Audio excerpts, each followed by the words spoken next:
দেব নাকি জিৎ, কে বেশি সাকসেসফুল, এটা নিয়ে মানুষের মনে অনেক প্রশ্ন থাকতে পারে। প্রশ্ন থাকাটা স্বাভাবিক, কারণ এই দুজনকে আমরা বাংলার নাম্বার ওয়ান সুপারস্টার মনে করি। এই দুজন বাংলা সিনেমার বড় স্তম্ভ প্রেজেন্ট টাইমের। তো দেব আর জিতের মধ্যে যদি কম্পেয়ার করি তাহলে সেটা ভুল হবে, কারণ দুজন দুজনের জায়গায় কিন্তু বেস্ট, নিজের নিজের জায়গায়। কারণ বর্তমানে আমরা দেখতে পাচ্ছি কোথাও গিয়ে দেব জিতের থেকে এগিয়ে আছে, অনেকটাই এগিয়ে আছে।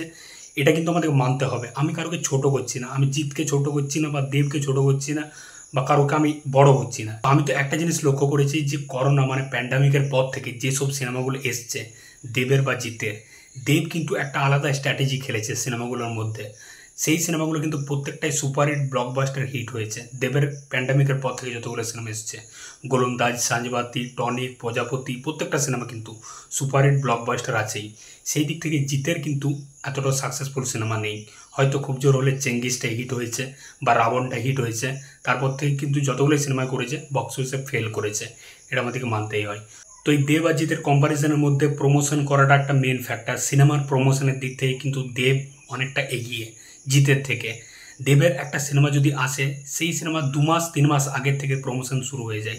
একটা হিউজ প্রমোশন দেখতে পাওয়া যায়, গ্রাউন্ড লেভেল থেকে শুরু করে ইউটিউবার, প্রত্যেকটা টিভি শো, মেট্রো রেলে দেখতে পাই, মানে প্রত্যেকটা জায়গাতে। মানে দেবের যে সিনেমা আসছে সেটা কিন্তু অডিয়েন্স, সেটা কিন্তু দর্শক, মানে একদম নর্মাল মানুষ পর্যন্ত সেটা বুঝতে পারে যে হ্যাঁ দেবের একটা সিনেমা আসছে। এদিক থেকে জিৎ কিন্তু পিছিয়ে। জিতের যখন সিনেমা আসে মোটামুটি দিন 15-1 মাস আগের থেকে দেখতে পাই যে হ্যাঁ একটা পোস্টার ছেড়েছে, একটা গান ছেড়েছে, এইরকম একদমই নর্মাল প্রমোশন। মানে এরকম প্রমোশন কোনো ইন্ডাস্ট্রিতে হয়নি, সত্যি বলতে কোনো ইন্ডাস্ট্রিতে হয়নি। এটা কিন্তু খুবই খারাপ একটা জিনিস। বুমেরাং ছবিটার কথা বাদ দিচ্ছি, বুমেরাংটা মোটামুটি প্রমোশন করেছে, কিন্তু জিতের প্রিভিয়াস যতগুলো কাজ ছিল মানে প্রত্যেকটা কাজে কিন্তু প্রমোশন খুবই খারাপ করেছিল।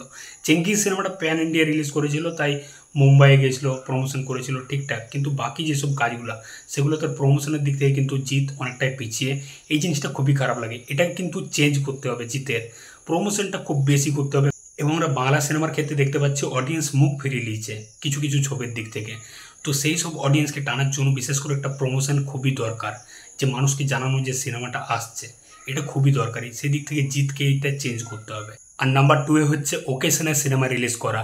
তো আমরা কিছু বছর দেখতে পাচ্ছি যে দেব দুর্গাপূজাতে এবং ক্রিসমাসের সিনেমা রিলিজ করছে।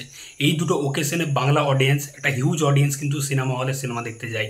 দেখতে পাচ্ছি কিছু খারাপ ছবিও কিন্তু ওই দুর্গাপূজার সময়তেই পেরিয়ে যায়, মোটামুটি একটা হিট ট্যাগ পেয়ে বা যাই হোক কিছু একটা ট্যাগ পেয়ে পেরিয়ে যায় মোটামুটি। তো সেই ওকেশনে জিৎ কিন্তু নেই। জিৎ সিনেমা রিলিজ করে ঈদে, তাও এই বছর ঈদে ছিল না, যাই হোক সিনেমা রিলিজ করে ঈদে। ঈদে কিন্তু এতটা অডিয়েন্স যায় না, মানে অডিয়েন্স একটা যায়, কিন্তু বাঙালি যে একটা হিউজ অডিয়েন্স, সিনেমা হলে যাওয়ার অডিয়েন্স, সেই অডিয়েন্সটা জিৎ পায় না। সেই দিক থেকে কিন্তু এখানে জিৎ পিছিয়ে। আমার যেটা মনে হয় যে জিতের দুর্গাপূজাতে বা ক্রিসমাসেও সিনেমা রিলিজ করা দরকার। আর 3 নম্বর যে পয়েন্ট সেটা হচ্ছে এখনকার অডিয়েন্সের পালসটা বোঝা। এখনকার যে অডিয়েন্স সেটা কিন্তু 10 বছর আগে যে অডিয়েন্সটা ছিল সেটা নেই। এখনকার অডিয়েন্স আরবান অডিয়েন্স হয়ে গেছে, একটু ওই মাল্টিপ্লেক্স টাইপের অডিয়েন্স হয়ে গেছে। তো দেব সেই জিনিসটা কিন্তু বুঝতে পেরেছে। তার প্যান্ডামিকের পর থেকে যতগুলোই সিনেমা এসছে প্রত্যেকটা কিন্তু মাল্টিপ্লেক্স ওরিয়েন্টেড, প্রত্যেকটা আরবান অডিয়েন্স ওরিয়েন্টেড। মানে সে কিন্তু দর্শকদের ওই পালসটা বুঝতে পেরেছে। কোথাও গিয়ে এই জায়গায় দেব কিন্তু সাকসেসফুল হয়ে যাচ্ছে। তার প্রত্যেকটা ছবি হিট, সুপারহিট, ব্লকবাস্টার হচ্ছে।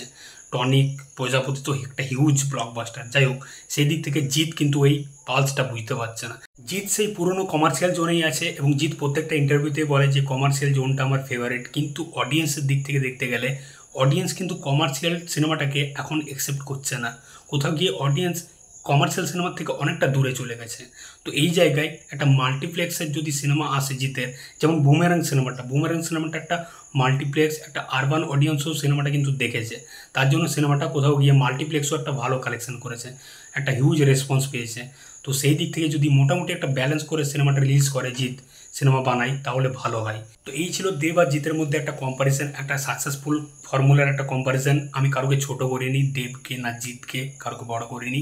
দুজন দুজনের জায়গায় বেস্ট। আমার দেবকেও ভালো লাগে, জিতকেও ভালো লাগে, কিন্তু একটা এগিয়ে পিছিয়ে বক্স অফিসের দিক থেকে সেটারই একটা কম্পারিজন করলাম। তো তোমাদের কি মতামত অবশ্যই কমেন্ট বক্সে জানাও। দেখা হচ্ছে পরের ভিডিওতে। এই নতুন চ্যানেলটাকে অবশ্যই সাবস্ক্রাইব করে দাও। চলাম বস।